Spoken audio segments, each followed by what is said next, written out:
Welcome back, trainers, and in this video we're going to be going over Xerneas Raid counters so you can be prepared when it does come out on May 4th. I will have links down below for Legends so you can download this yourself. We're going to go over everything you need to know, including top counters, of course. So 100% IV for Xerneas, non-weather boosted is going to be 2,160. Under a weather boost, which is going to be cloudy weather for its pure fairy type, it's going to be 2,701. So keep those numbers in mind. It is going to be weak to poison and steel. So let's go ahead and take a look at its moves so we can see what poison and steel resist. So for the quick moves, we have tackle and Zen Headbutt. So poison is going to be weak to Zen Headbutt without any stab.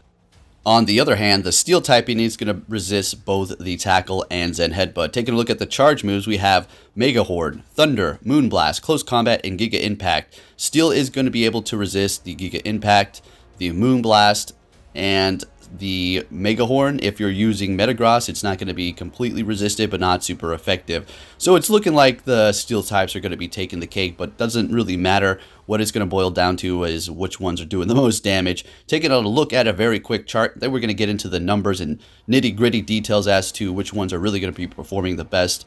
But for a quick breakdown here, Metagross straight up is going to be your best counter. So if you do have a shadow of that, obviously it's going to be better, and you also could bring these up to 50, making them even stronger, of course. So Metagross with Meteor Mash, then you have Dialga with Metal Claw, Genesect, Excadrill, Roserade, Gengar. Going into the Megas, you have Mega Gengar, Mega Beedrill, Mega Venusaur, Shadow Metagross, Shadow Caesar, and then Shadow Mewtwo. Like I said, we're going to be breaking it down here so you can see. Alright, so now we're on Pokebattler here. Now we're taking a look at the best counters without any sort of weather boost. And we're looking at with Megas, with Shadows, with everything. Without actual level 50s, though. These are going to be level 40. So the first one is going to be Shadow Metagross. Straight up the number one with a crazy time. Then you have Mega Gengar, regular Metagross, Mega Beedrill, Dialga, and then Shadow Caesar. As you can see, the time for the Shadow Metagross is going to be 484 without any weather boost. Gengar has a significant drop off at 533 at a Mega. Taking a look at the next page here, we have Shadow Mewtwo with Confusion and Psy Strike, which is just simply getting stabbed and just doing the most damage. It's not super effective. It's just neutral. Then we have Genesect with Metal Claw, Magnet Bomb. And it is showing another Genesect because there are two of them, the burn and then the regular. There's no difference there. Excadrill with Metal Claw and Iron Head. Then you have Roserade with Poison Jab. Sludge Bomb is going to be really good. And Gengar as well with Lick and Sludge Bomb. If you don't have Lick, can you go with Shadow Claw? Yeah, sure. I mean, sure. Lick is just going to be doing a little bit of a different performance here. Then we're going to be moving on to Jirachi at that number 13 spot with a time to win of 710 seconds plus. And then we have Shadow Victory Bell with Acid Sludge Bomb, Shadow Vileplume with Acid and Sludge Bomb, Shadow Muck, Mega Venusaur, and then Mega Charizard. It's crazy how the Shadow Muck is actually outperforming Mega Venusaur. It's because Mega Venusaur doesn't have a quick poison move, and Shadows are just stupid strong. Taking a look at cloudy weather, so you're going to get a boost for the poison typings. We're not going to take a look at snowy weather because we already know steels are going to dominate. I just want to show you how the steels are dominating so much, even when the poisons get a boost. As you can see, Gengar with Lick and Sludge Bomb is going to be sitting at a time to win of 465 seconds, then Beedrill with two poison moves with a time to win of 470 seconds, and then you have Shadow Metagross without any sort of weather boost with Bullet Punch and Meteor Mash sitting at 494. So that's pretty incredible and just shows you how strong these things are. And then you're going to have Roserade with Poison Jab and Sludge Bomb, and then Shadow Vileplume with Acid and Sludge Bomb. So basically what you're going to be wanting to use, Metagross. Just go in there and throw in those Metagross.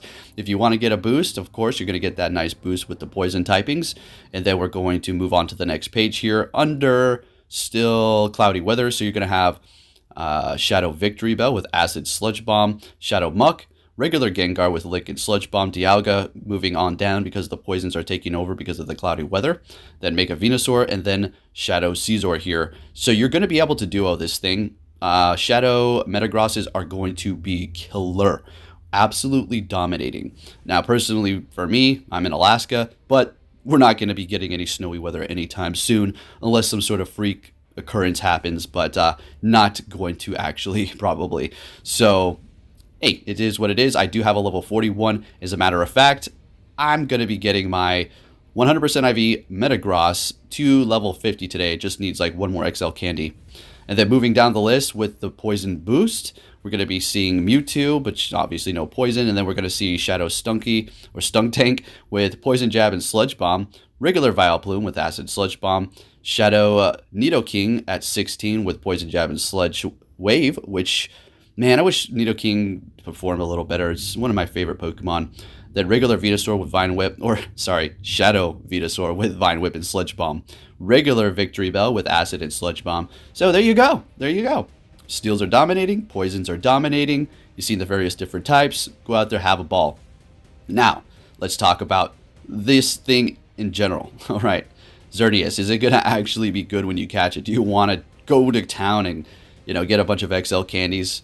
And I'm going to say no, not really. It's going to have a max EV of 4,275, attack 250, defense 185, and stamina 246. The stamina's looking pretty good. Attack's looking pretty juicy as well. And for a grand total of a decent CP. Does that make it okay? Well, it's all going to boil down to the moves. We've all seen the moves. I'm going to tell you, Yvelta is looking a lot better than this thing is.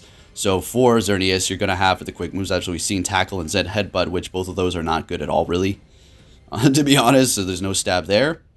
For the charge moves, you're going to have Mega Horde, Close Combat, Giga Impact, Thunder, and Moonblast. So the only thing that it's getting stabbed from is Moonblast, which is not putting it on the level to go up against other fairy types. What I'm talking about is like using it as a pure fairy type attacker to attack raids. Do you want to use this in PvP? I'm sure there's going to be people out there, like I always say, that do something, pull some crazy tricks off, but it's not going to be good at all. Look at those charge moves. Mega Horn, Close Combat, Giga Impact, Thunder, Moonblast, it has nothing to bait. And its quick moves really are not charging too fast. If anything, Tackle is going to be its best bet because of the energy gain that it does get. The Zen Headbutt is just garbage. So as far as this Pokemon is concerned, I have a feeling they're doing this on purpose because, well, the time has come for Niantic to drag things on even more so that we have ever seen before because, well, the generations are coming to an end, folks. They're going to have to, dare I say, recycle these Pokemon with better moves, bringing their shinies back, and all that good stuff. You already know what they're going to do. And I'm totally not complaining. I'm just giving you the rundown of what's happening. So as far as Xerneas is concerned, meh. We're taking a look at Yvelta, which is going to be arriving later on. Dark and Flying, max CP 2,275, attack 250, defense 185, and stamina 246. Look a little familiar. So here we go. What about this Pokemon? So we see the two of the rivals in, this series here. Obviously, the Fairy's going to be beating the Dark, but you're going to see the moves on Yvelta look a lot better. So fast moves. Right off the bat, we have Snarl. Already looking good. Sucker Punch, you can do without that one. Just cross it out. Gust, another good one. So it's getting two good quick moves and Stab. So this one's looking just right already. Taking a look at the charge moves, we have Hurricane, Focus Blast, Hyper Beam, Psychic, and Dark Pulse. Alright, Hurricane, a lot of energy. So it's Focus Blast, Hyper Beam as well, Psychic, decent amount, but it's not going to be too bad. And then Dark Pulse, yeah, it's actually an okay move, right? There's better, but hey, we'll take it instead of leaving it. So this one's looking a lot better than, unfortunately, its counterpart, but hey, it is what it is. If you did enjoy this video, please give it a big thumbs up. Subscribe if you're new, turn notifications on. I'll be keeping you up to date. Let's get ready for some of these raids. Take care, traders.